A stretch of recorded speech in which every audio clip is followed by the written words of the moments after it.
Social మీడియాలో ఇండైరెక్ట్గా ఆ జిల్లా మంత్రి అని చెప్పి ఆఫీసర్ల మీద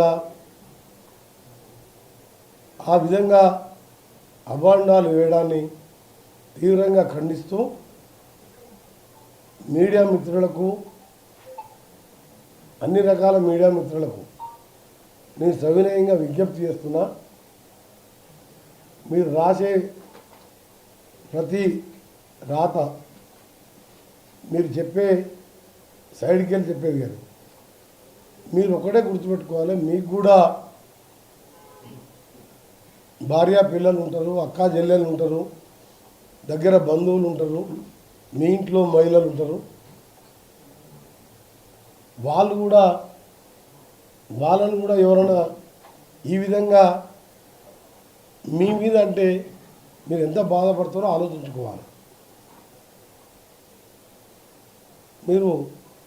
మీ సరే ఆ ఛానల్ ఎక్కువ రేటింగ్ పెరగాలనో, యూట్యూబ్ ఛానల్ అయితే లైక్స్ రావాలనో కాంపిటీషన్లో పడి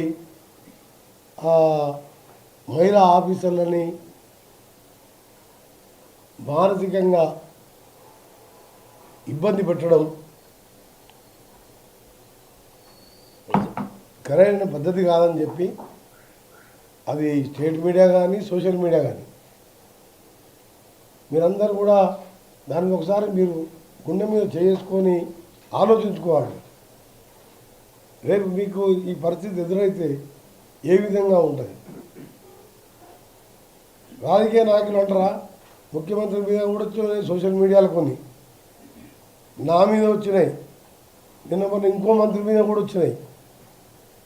సరే, రాజకీయాలలో విమర్శలు ఉంటాయి, ప్రశంసలు ఉంటాయి, మేము తట్టుకుంటాం. కానీ మీరు 24 గంటలు ఐఏఎస్ ఎంపీ కంటే మీరు చూడండి ఎన్ని ఏళ్ళ మీద చెప్పవచ్చు, వేల మీద ఉంటారు.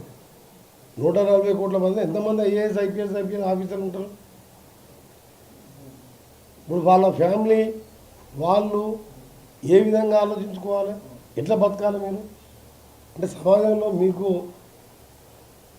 ఏ ప్రింట్ కానీ, ఎలక్ట్రానిక్ కానీ, సోషల్ మీడియా కానీ మేము గౌరవిస్తాం, కానీ మీకెంతో బాధ్యత ఉంటుంది. ఆ బాధ్యతను నిర్వర్తించడంలో మీరు కరెక్ట్గా ఉండాలనే నా విజ్ఞప్తి. మీరని వాళ్ళని మానసిక విధంగా ఇబ్బందులు పెట్టి మీకు వ్యక్తిగతంగా ఏమైనా చెప్పాలంటే మీకు డైరెక్ట్గా వచ్చి చెప్పొచ్చు, ఇది తప్పు ఇది కరెక్ట్ అని కూడా మీరు చెప్పొచ్చు.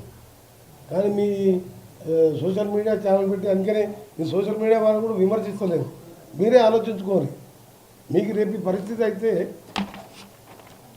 ఏదో విధంగా మీరేమైనా చేసినా చేయకుండా మీ మీద కోపం ఉన్నా ఏదైనా పెట్టుకోవచ్చు. దీనికి లిమిట్ లేదు కదా, దీనికి ఏం మీద అబ్జెక్షన్ లేదు కదా. దీనికి పెట్టుకుంటే అప్పుడు మీరు ఎట్లా ఉంటారు? ఇప్పుడు ఐఏఎస్ ఆఫీసర్ పరిస్థితిలో ఉంటే మీ పరిస్థితి ఏంది, మీ ఇంట్లో పరిస్థితి ఏంది, మీ బంధువుల పరిస్థితి ఏంది? నిజంగా ఎందుకంటే ఒక మహిళా ఆఫీసర్లు అంటే వాళ్ళు ఉద్యోగాలు చేయడమే తప్ప ట్రాన్స్ఫర్లు వాళ్ళు చేస్తుంటారు. గవర్నమెంట్ వాళ్ళ ఇష్టం ఉన్నట్టు ఎప్పుడు చేయాలి అడ్మినిస్ట్రేషన్ ముఖ్యమంత్రి గారు అది. అరే, గౌరవ ముఖ్యమంత్రి ప్రజల కోసం 24 గంటలు పనిచేసే ముఖ్యమంత్రి ఒక్కరోజు రెస్ట్ తీసుకోకుండా ఆయన మీద కూడా ఆ మధ్యలో సోషల్ మీడియాలో ఒకటి చూసిన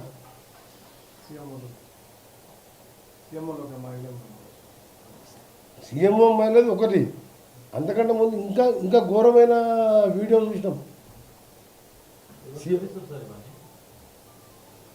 సీఎం గారిది అసలు ఎవరన్నా అసలు నమ్మడం కాదు, ఎవరు నమ్మలే. సీఎం గారు అది చేసి ప్లస్ మళ్ళీ సీఎంఓలో మహిళ అని చెప్పి మనం కొట్టేసాం. ఇవన్నీ అది సీఎంఓ గారిది, సీఎం గారిది ఫస్ట్ వచ్చింది చూసినా కానీ సెకండ్ వచ్చింది చూడలే, ఎవరో చెప్పింది. రెండోది మన ఇన్ఛార్జ్ మినిస్టర్ మొదటిసారి ఎమ్మెల్యే అది అని చెప్పి నిన్నమానం మళ్ళీ. నేను చెప్పేది ఒకటే ఏంటంటే, మా మీద వేసుకోండి ఒకసారి, మా మీద వేయండి, కొన్ని రోజులు బాధపడతాం. మాకు కూడా భార్య పిల్లలు వాళ్ళు కూడా బాధపడతారు, మా బంధువులు బాధపడతారు, మా కార్యకర్తలు బాధపడతారు. కానీ ఆఫీసర్లు పైన ఐఏఎస్ ఆఫీసర్ని చూడకుండా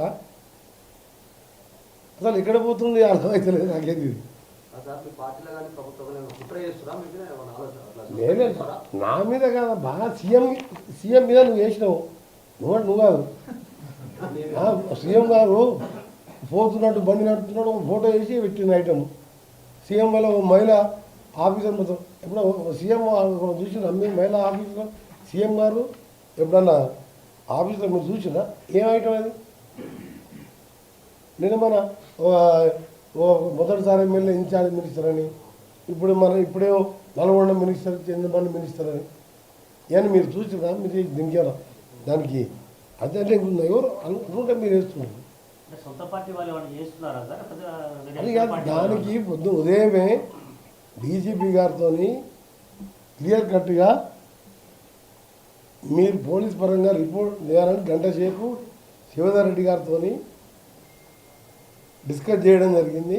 మీరు సమగ్ర విచారణ చేయాలని చెప్పి వారు గంట సేపు వారితో చర్చించడం జరిగింది. వారికి కూడా అప్పటికే రిపోర్ట్ ఉన్నది, ఆల్రెడీ మా దగ్గర రిపోర్ట్ ఉన్నది. మళ్ళా కూడా డీటెయిల్గా ఎంక్వైరీ చేసి కఠిన చర్యలు తీసుకుంటామని మా అసోసియేషన్ తరపుకెళ్ళి కూడా లెటర్ పంపించిందని చెప్పి మళ్ళీ ఇంతకుముందు కూడా మళ్ళా అడిషనల్ డీజీపీ విజయ్ కుమార్ గారు వాళ్ళు కూడా మాట్లాడిండ్రు. వాళ్ళ అసోసియేషన్ తరపుకెళ్ళి కూడా వచ్చింది. అది ఎంక్వైరీ చేసుకుంటాం. డీజీపీ గారు గంటసేపు నాతో మాట్లాడాడు. ఆయనకి ఎట్లా జరిగిందో ఆయనకు ఫస్ట్ అడిషనల్ డీజీపీ అంతకుముందు ఆయనే ఉండే ఇంటెలిజెన్స్. నేను మినిస్టర్ అయినట్టుకు ఒక కలెక్టర్ ఉండే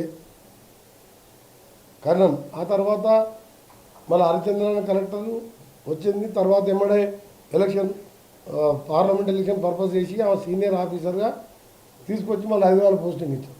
ఆ తర్వాత మునుక్కెళ్ళి ఒక కలెక్టర్ వచ్చాడు. ఆ తర్వాత చంద్రశేఖర్ వచ్చాడు. ఎక్కడ కూడా కలెక్టర్ పోస్టింగ్ వచ్చి ఆర్డర్ అయ్యి ఆ కలెక్టర్ వచ్చి నన్ను కలిసిందాక నేను టీవీలో చూసిన తప్ప మాకు తెలియదు. నేను కాదు, మీరు 14 మంది 13 మంది మినిస్టర్లు అడగండి, ఏ మినిస్టర్ కన్నా చెప్పి కలెక్టర్ని ఇచ్చిండ.